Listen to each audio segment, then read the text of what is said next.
Assalamualaikum warahmatullahi wabarakatuh. Kali ini saya akan menyampaikan beberapa keunikan yang telah kami bahas pada makalah kami, yaitu penegakan hukuman mati dalam perspektif hak asasi manusia. Menurut Profesor Ruslan Saleh, pidana mati merupakan upaya yang ekstrim untuk menghukum atau menindakan orang-orang yang tak bisa diperbaiki lagi. Dan dengan adanya pidana mati, maka hilanglah pula kewajiban negara untuk memelihara mereka di dalam penjara-penjara yang demikian besar biayanya.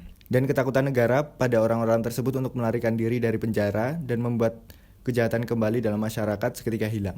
Kemudian menurut Profesor Sehatapi, pakar hukum Indonesia, menentang pidana mati dengan alasan pidana mati tidak sesuai dengan falsafah Pancasila sebagai ideologi negara Indonesia.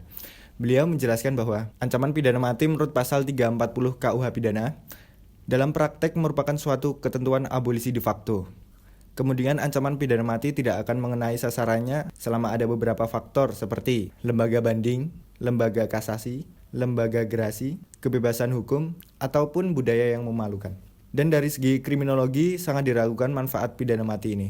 Kemudian yang selanjutnya, pidana mati dalam rancangan Kitab Undang-Undang Hukum Pidana KUHP, di dalamnya menyatakan bahwa pidana mati tidak terdapat dalam urutan pidana pokok.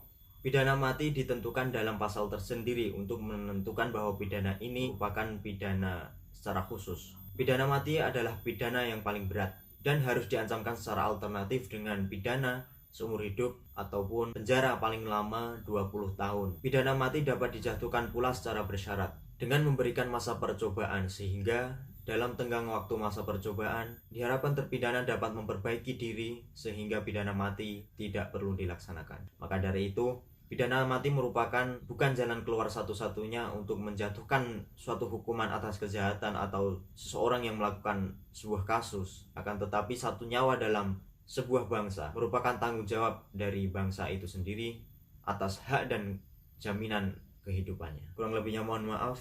Wassalamualaikum warahmatullahi wabarakatuh.